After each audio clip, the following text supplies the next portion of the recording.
Chapter 7. Seeing that her parents had been targeting Charlie, Claire sighed and said, "Dad and Mom, this matter has nothing to do with Charlie. I don't want them to look down on us anymore. Isn't the grievances we have suffered enough over the years?" Claire's mother blurted out, "Then you can't agree to this errand. Don't talk about you. Even if your grandma is gone, people won't talk to her at Emgrand." Charlie looked at the scene in front of him with a wry smile. His snobbish father-in-law and mother-in-law, even if he kills, they couldn't believe it. He is the boss of the Emgrand Group, right? At this moment, there was a knock at the door. "I'm coming." The mother-in-law Elaine sighed and opened the door. Charlie looked around and saw a young man in an Armani suit standing at the door. It could be said that he was a handsome and talented person with a Patek Geraldip watch, which seemed to be worth at least 3 to 5 million. The mother-in-law said excitedly, "Oh, it's Wendell. Why are you here?" This person is Wendell Jones, the son of Jones family who has been pursuing Claire. Wendell smiled and said, "Auntie, I heard that Claire has taken over the cooperation of Emgrand Group, so I came here to give her an idea." "Oh, you are really the savior of our family." Elaine was very excited. The look in Wendell's eyes was like looking at her son-in-law. She hurriedly welcomed him in and said, "Wendell, do you have a way to help Claire win the Emgrand Group contract?" Wendell nodded with a smile, turning a blind eye to Charlie who was standing by, as if looking at the ants on the side of the road. He went straight to Claire and smiled slightly. "Claire, you don't even tell me about such a big thing, but you can rest assured that Emgrand Group and my company have a cooperation. I will ask my dad to say hello and I will do my best to help you." In fact, Wendell's father didn't have that much energy at all. He said this just to pretend to be in something in front of Claire.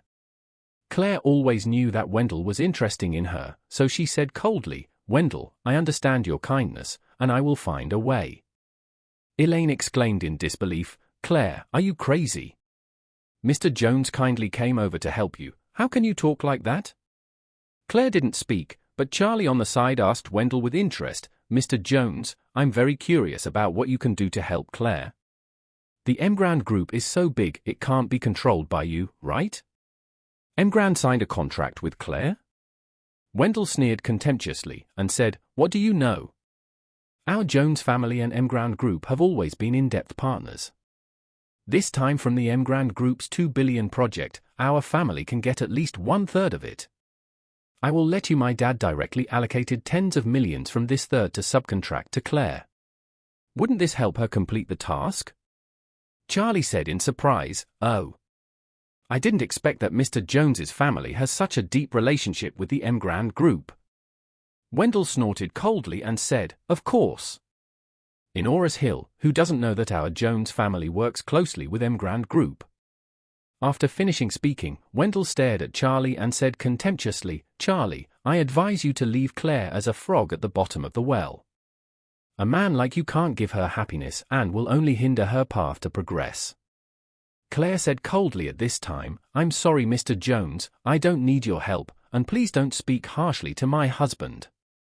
Wendell said dumbfounded, "Claire, if I help you like this, you still have to face this rubbish. What is he worthy of your maintenance?" Claire said seriously, "He is not a waste, he is my husband." Wendell was full of gloom and anger, and said angrily, "Okay. Toast and not eat fine wine. I want to see what you can do to solve this trouble. If you can't figure it out then, don't blame me for not giving you a chance." After speaking, Wendell turned around and slammed the door away. Elaine wanted to catch up to explain, but Wendell had already gone far. She slapped her thighs with anger, and pointed to Charlie's nose and cursed, "You are so mad at me. What else can you do except for your rubbish will drag your legs? Mr. Jones is so kind to help, but you are all get angry and go." Charlie said indifferently, "Mom, he just talked about it. He couldn't get the cooperation of Emgrand Group himself, so how could he be able to help Claire?" "You bullshit." Elaine said angrily, "The Jones family can get 1/3 of the Emgrand Group's projects, you know what bullshit." Charlie sneered in his heart. "I don't know what Jones family can do. I only know that my Emgrand Group will never have any cooperation with Jones family. Even if the Emgrand Group and Joneses did have a lot of cooperation in the past, from now on, this cooperations will all stop. Claire didn't know what Charlie was thinking, and said to her mother, "Mom, don't blame Charlie. Let's talk about it when I come back from Emgrand Group." "Hey!" Elaine sighed long, only feeling that God was unfair. She married a rubbish husband, but the daughter married a more rubbish man. What an injustice this is. Chapter 8. Early the next morning, Claire brought the cooperation plan she had prepared overnight and came to the Emgrand Group with Charlie. Looking at the 100-story Emgrand Group building, Claire had no idea at all. How could a company as large as the Emgrand Group look at the Wilson family? Not to mention that the Wilson family wanted to negotiate a share of 30 million. This is like a beggar who wants to go to a rich man's house to ask for a reward of 30 million, which is completely idiotic. However, since she promised my grandma and accepted the task in public, then she have to try something. Seeing that she was very nervous, Charlie tidied her hair a little distressedly. "Don't worry, my wife, you can talk, you will succeed." Claire said helplessly, "Hope. You are waiting for me here." After speaking, Claire took a deep breath and summoned her courage to walk into the door of the Emgrand Group. Charlie watched behind her, took out her cell phone and called Doris. "Doris, my wife has already gone up, you should know how to do the rest." Doris said immediately, "Mr. Wade, don't worry, I will definitely satisfy Mrs. Wade." Charlie asked again, "By the way, I heard that Emgrand Group has a deep cooperation with Jones family?" Doris said, "The cooperation between them and Emgrand was really deep in the past. They also want to cooperate deeply in our new project this time, and are submitting the cooperation application materials to me, but now it depends on what you mean, Mr. Wade." Charlie said coldly, "I don't want to see the Jones family participate in this new project, and I won't have any cooperation with them in the future." Doris hurriedly said, "Don't worry, I will do it." On the other side, Claire walked into the office building of the Emgrand Group and waited for an appointment at the front desk. She didn't even know whether Doris, the vice chairman of the Emgrand Group, would like to see her. After a while, a female assistant came over with a graceful posture. "You are Miss Claire, right? Miss Doris is waiting for you in the office, please follow me." Claire nodded.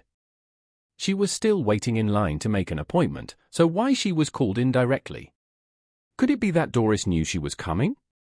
But it doesn't make sense. How can a famous person like Doris know her? Although she couldn't figure it out, Claire also knew that the opportunity was rare, and hurriedly followed the other party. The female assistant took Claire directly into Doris's office. Seeing Claire, Doris quickly got up from the chair and greeted her respectfully. "Hello, Ms. Wilson, I am Doris, vice chairman of the Emgrand Group." Facing the famous Oris Hill superwoman, Claire felt a little nervous, and said respectfully, "Hello, Mr. Doris, I am here this time to talk to you about the hotel project. Although the overall strength of our Wilson family is not good strong, but we are really working hard in the decoration business, and we have a good reputation." As she said, she nervously handed over a piece of information, saying, "Doris, this is the relevant introduction and qualification documents of our Wilson Group. Please also check it out." Doris smiled, and after receiving the document, she glanced briefly and said directly, "Ms. Wilson, I read your information.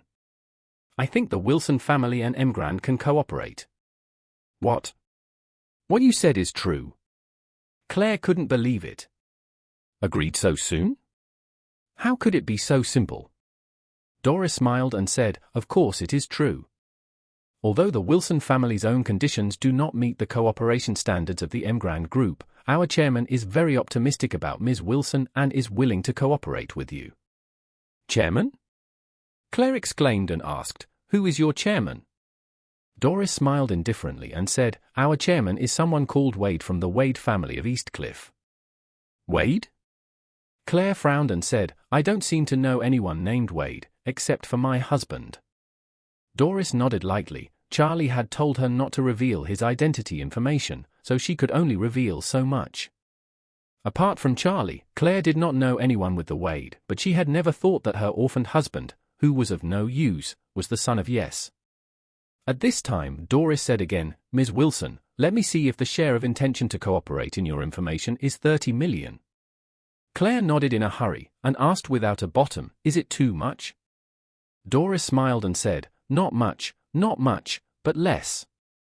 Claire became even more confused and hurriedly asked, what do you mean? Doris smiled and said, our chairman explained that he asked me to increase the cooperation share to 60 million. While talking, Doris took out a contract and handed it to Claire. Look, the contract has been drawn up in advance, and the total is 60 million. If you think it's okay, we can sign it now. Who? This? Claire was really dumbfounded. She didn't expect that the Emgrand Group, which was unable to reach the Wilson family, would take the initiative to prepare a contract for her. Moreover, the contract amount has doubled. Grandma's goal is 30 million, and the contract actually says 60 million. She suddenly thought that during the meeting last night, her husband Charlie resolutely let her take this task. Why was he so confident? And when he was at the door of the Emgrand Group just now, she had no confidence at the time, but he seemed confident. Did he already know the result? Who is he?